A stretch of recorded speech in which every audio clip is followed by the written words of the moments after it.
Assetto Corsa EVO new update is out, promising some fixes, but here's a piece of news. Traction reports that AC EVO fall date for full launch is at peril at the moment. That includes also pushing back the release of the free roam map.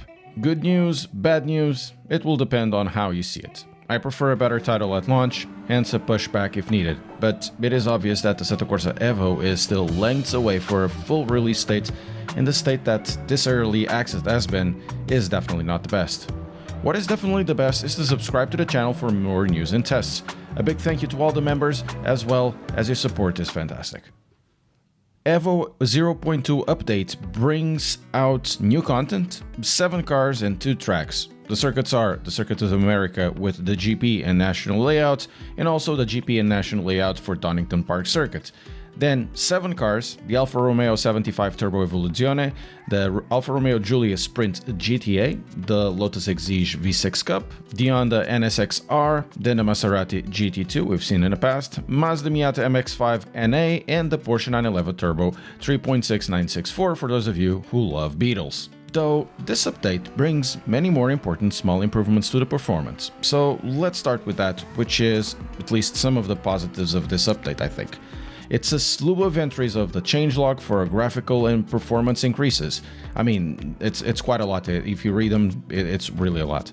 The improvements promised are for single screens to VR. I don't have triples nor VR to test, but just a single screen. So we're gonna start from there. One of the biggest issues I've had with EVO was definitely the performance, and I could say that the FPS was weird.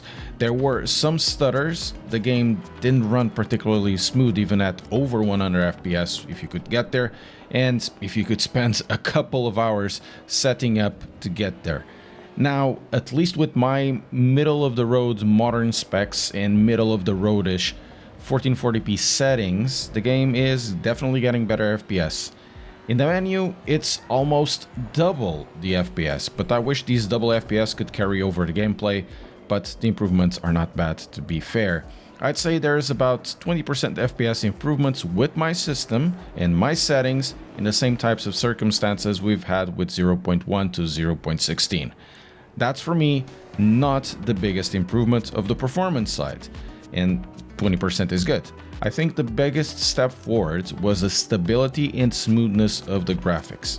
Before I had small annoying hiccups, I think that was the case for most. That made the game not feel as good and smooth as it should, that even despite if you had high FPS, I felt always that the game was stuttering somewhat.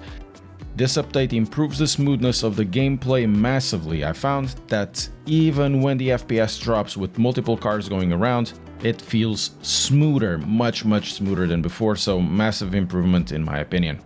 Let's go over the content next, the 2 tracks first, then the cars and a few closing thoughts.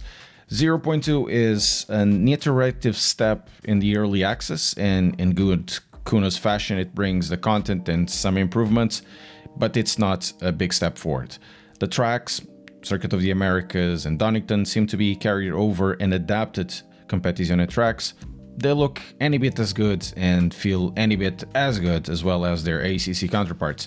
The good thing is that Kuno's added also the national variants for both tracks, and I personally much prefer the national variant at Donington, more because it avoids the hairpins at the end. For me, these are good pieces of content, fantastic tracks, very well detailed. As for the cars, that is another story. It's a multi-leveled one. The cars are fantastically detailed, I mean all of them, and the Mazda specifically has a bunch of little customization options and you need to really go there. And even there you can find the engine swaps, you can change the engine to a multitude of 1.8s from the 1.6s, you can add a roll bar, a change in suspensions, interiors. All cars have this one thing or the other, but the Mazda really goes deep in this customization with some stock stuff, some stuff not so stock. It could be a cool thing for possible cars and meets and whatnot in the future, and I hope that Kuno's also brings some not stock customizations. That would be something really popular. I think it would be interesting for the social aspect of the game whenever that game comes out, because it seems that the free roam is being pushed back, and I can say all the cars look good and drive excellent. So the Lotus, the Mazda, the NSX-R and Maserati end up being my favorites, and the Giulia is a pretty nice drive as well.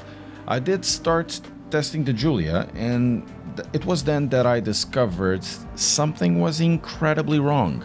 The sounds.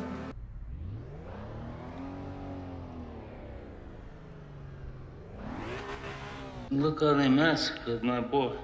Sounds are the soul of driving cars. I'm sure this is just something temporary for the sounds of the car, but still, these sounds are bad, really bad beyond redeeming, and they're incredibly generic. And I think, yeah, generic could be a nice term to say. The NSX-R specifically is really sad because, you know, NSX-R, Hondas on this engine specifically, they have a VTEC crossover that exists. And it's not just a change in, you know, RPM. There's a change of tone and pitch of the engine. And it doesn't have that in the game. When Gran Turismo has better sounds, there's really not much to say about this. The only car that really escapes this thing of the sounds is the GT2 Maserati, which I think is a port from ACC. So yeah, the cars end up being a complete mixed bag, wonderful to drive on, they are wonderful to set up, but then you have to drive them with those sounds and, well, it's a good thing they drive nicely and they're engaging, otherwise, you know, it just sound skill immersion. Now, for the 4-seat back, this is something that everyone wants to talk about, I guess. I didn't see any improvements or felt them. Not even anything about physics. There are a few things here and there for a specific car, a few physics fixes, I guess.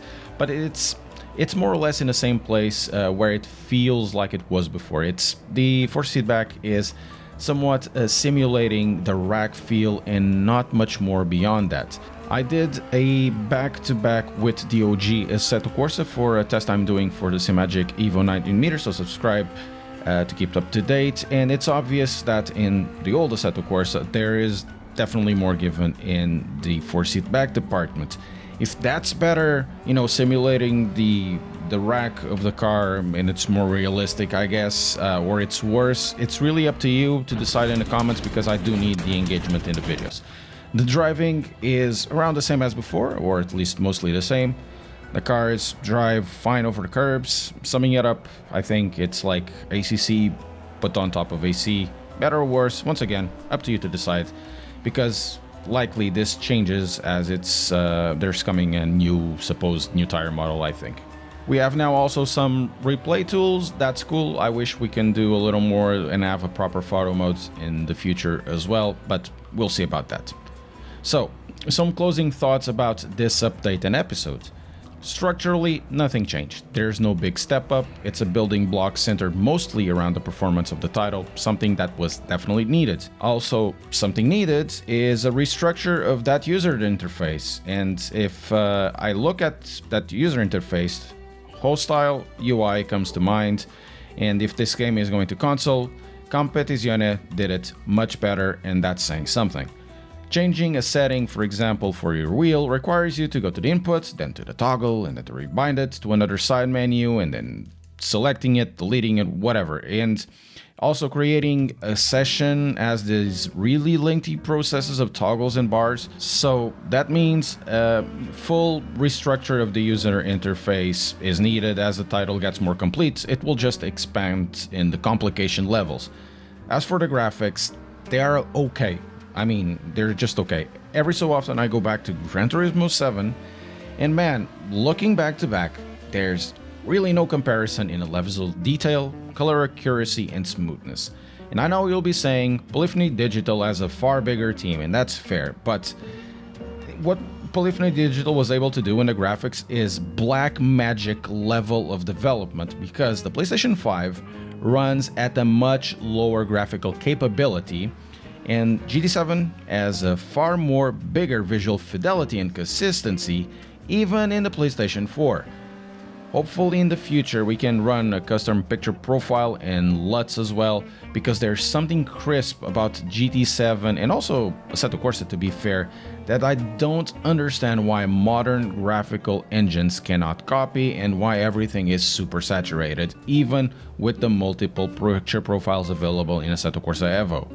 Circling back to the start, the state of EVO, as we come in the middle of the year, is bare bones to say the least. There's a lot that needs to be done to EVO structure, graphics, performance, user interface, even before starting talking about the mountain of implementations like multiplayer, netcodes, free roam, modding if available, and other pieces of content coming over. We have to contextualize that we are in early access, but it is becoming obvious now that the huge changes to the title are needed to make EVO mature enough to be ready, hence the redesigned release window. The pressure will be up at Kuno's alley as we have a bunch of other sims also releasing soon, like LMU, and then as well as Project Motor Racing and the unstoppable march of time that is slowly guiding us towards the inevitable death of the universe, which is called Grand Theft Auto 6, which of course will take eyes and time away from what could be used to play Assetto Corsa EVO. If early access can be used to generate hype, and a lot of hype was given for Assetto Corsa EVO, no, I don't understand why, because Kuno's early access has never really worked very correctly. It also can be used to kill it, especially in something as big as Assetto Corsa EVO.